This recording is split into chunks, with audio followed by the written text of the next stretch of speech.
22 जनवरी को अयोध्या जी में बने भव्य राम मंदिर में रामलला की प्राण प्रतिष्ठा के अवसर पर भारत देश में ही नहीं बल्कि विश्व भर में जहां भी भारतवंशी रहते हैं वे अपने अपने घरों व आसपास के मंदिरों में दिए जलाकर महादीपावली मनाएंगे। ऐसे में जहां देश भर में इस शुभ अवसर का इंतजार है, वहीं इस बात को लेकर भी खासी चर्चा है कि इस कार्यक्रम के कुछ दिनों बाद लोकसभा चुनावों का शेड्यूल कभी भी जारी हो सकता है। ऐसे में कुरुक्षेत्र लोकसभा सीट पर क्या भाजपा अग्रवाल समाज के किसी दिग्गज को चुनाव मैदान में उतार सकती है, इस बात को लेकर खासी चर्चा है।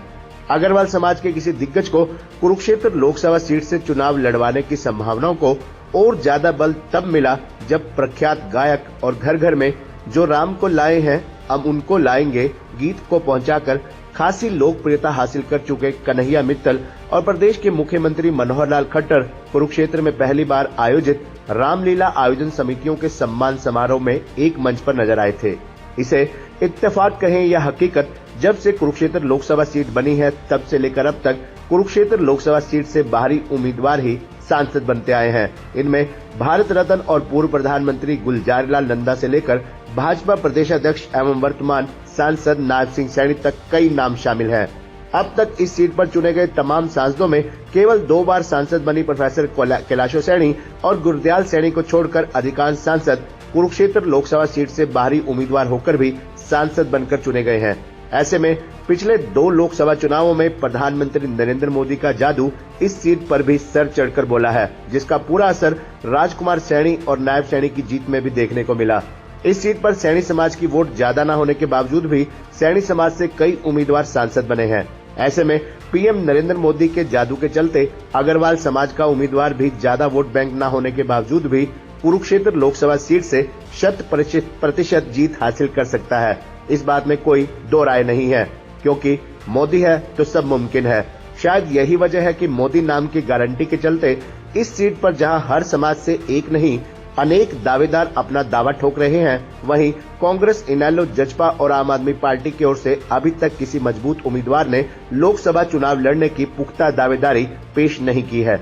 भविष्य में जनता की फीडबैक के आधार पर हम आपको खबरनामा हरियाणा पर कुरुक्षेत्र लोकसभा सीट पर सभी राजनीतिक दलों और समाज से भावी दावेदारों की जानकारी लगातार पहुंचाते रहेंगे। फिलहाल आज हम बात कर रहे हैं अग्रवाल समाज की। ऐसे में एक बात तो तय है कि कन्हैया मित्तल का नाम कुरुक्षेत्र लोकसभा सीट से संभावित उम्मीदवारों के रूप में खासी चर्चा में है। कन्हैया मित्तल विश्व भर में लोकप्रिय गायक हैं। ऐसे में कुरुक्षेत्र सीट पर अगर वह चुनाव लड़ते हैं तो किसी को कोई आश्चर्य नहीं होगा। इस सीट पर भाजपा की ओर से संभावित उम्मीदवारों में 2 बार सांसद रह चुके नवीन जिंदल का नाम अब भी बरकरार है। चर्चा इस बात को लेकर भी है कि नवीन जिंदल या उनकी धर्मपत्नी शालू जिंदल भाजपा की ओर से कुरुक्षेत्र लोकसभा सीट से चुनाव लड़ सकते हैं। उनका नाम सफलता की 100% गारंटी माना जा रहा है। यही वजह है कि उनका नाम दोनों पार्टियों यानी कांग्रेस और भाजपा दोनों की ओर से चर्चा में है। हालांकि नवीन जिंदल ने अभी तक कांग्रेस पार्टी नहीं छोड़ी है, फिर भी कुरुक्षेत्र लोकसभा सीट से उनके चुनाव लड़ने की चर्चा उनकी खासी लोकप्रियता की वजह से अब भी बरकरार है। कुरुक्षेत्र लोकसभा सीट से चुनाव भाजपा की सीट पर चुनाव लड़ने वाले संभावित नामों में सीएम सिटी करनाल की मेयर रेणु बाला गुप्ता का नाम भी बरकरार है। बतौर सीएम सिटी करनाल की मेयर गुड गवर्नेंस के तौर पर जानी जाती हैं।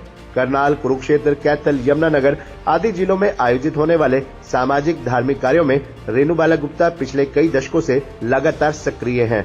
उनका पूरा परिवार हरियाणा की राजनीति, सामाजिक और धार्मिक गतिविधियों में लगातार अपनी भागीदारी दर्ज करा रहा है। उनके पति ब्रिज गुप्ता हरियाणा में किसी परिचय के मोहताज नहीं है। न केवल अग्रवाल समाज बल्कि समाज की सभी 36 बिरादरियों में उनकी मजबूत पैठ है।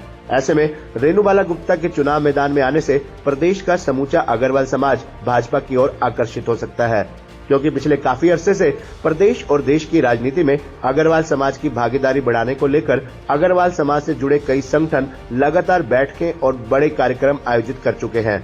ऐसे में रेणु बाला गुप्ता का लोकसभा चुनाव मैदान में भाजपा के टिकट पर उतरना पूरे अग्रवाल समाज को भाजपा के काफी करीब ला सकता है। रेणु बाला गुप्ता सीएम सिटी करनाल से हैं। वे जहां सीएम सिटी से जुड़े कार्यों में अपनी लगातार भागीदारी दर्ज करवाकर मुख्यमंत्री मनोहर लाल के लगातार संपर्क में हैं, वहीं गीता मनीषी स्वामी ज्ञानानंद जी महाराज से भी काफी लंबे अरसे से जुड़ी हुई हैं और संस्थान की धार्मिक गतिविधियों में भी बढ़ चढ़कर भाग लेती हैं। इसके अलावा भाजपा के संभावित उम्मीदवारों में अग्रवाल समाज की ओर से प्रसिद्ध समाज सेवी संदीप गर्ग लाडवा का नाम भी चर्चा में है। संदीप गर्ग बीते लगभग 6 वर्षों से लाडवा विधानसभा क्षेत्र में समाज सेवा और राजनीति के क्षेत्र में अपनी एक मजबूत पहचान बना चुके हैं। 5 रुपए में भरपेट खाना, अलग अलग स्थानों पर स्थापित रसोई के माध्यम से महिलाओं के लिए एम्बुलेंस सुविधा, खिलाड़ियों के लिए अनेक तरह की प्रतियोगिताओं का आयोजन करना, हर जरूरतमंद की मदद करना, युवाओं को आत्मनिर्भर बनाने हेतु उनके रोजगार में उनका मार्गदर्शन करना और उस रोजगार की शुरुआत करवाना और भी ऐसे एक से बढ़कर अनेक कार्य हैं जिनके कारण संदीप गर्ग की लोकप्रियता लाडवा, शाहबाद, रादौर, कुरुक्षेत्र, कैथल सहित पूरे हरियाणा और देश के अलग अलग राज्यों तक फैली है। कुरुक्षेत्र लोकसभा सीट के अंतर्गत आने वाली रादौर, लाडवा, शाहबाद, थानेसर व अन्य विधानसभा क्षेत्रों में आयोजित होने वाले सामाजिक धार्मिक कार्यक्रमों में उनकी लगातार सक्रियता से उनकी लोकप्रियता भी लगातार बढ़ रही है। हालांकि संदीप गर्ग लाडवा विधानसभा से आजाद उम्मीदवार के रूप में तैयारी कर रहे हैं, पर उनकी लोकप्रियता अब भाजपा की भी निगाह में है। शायद यही वजह है कि उनकी चर्चा भाजपा के संभावित उम्मीदवार के रूप में भी होती है। ऐसे में अब देखने वाली बात ये होगी कि अग्रवाल समाज से इन सभी संभावित उम्मीदवारों में भाजपा किस चेहरे को अपना उम्मीदवार बनाती है। ये तो आने वाला समय ही बताएगा, परंतु एक बात तो तय है कि हरियाणा की राजनीति में अग्रवाल समाज मजबूती के साथ सत्ता में अपनी हिस्सेदारी की मांग कर रहा है। ऐसे में भाजपा के लिए अग्रवाल समाज को अनदेखा करना आसान नहीं होगा। कृपया इस खबर को देखने और सुनने के बाद कमेंट बॉक्स में अपनी राय और अपने पसंदीदा उम्मीदवार का नाम अवश्य लिखें और खबरनामा हरियाणा को लाइक, सब्सक्राइब और शेयर जरूर करें।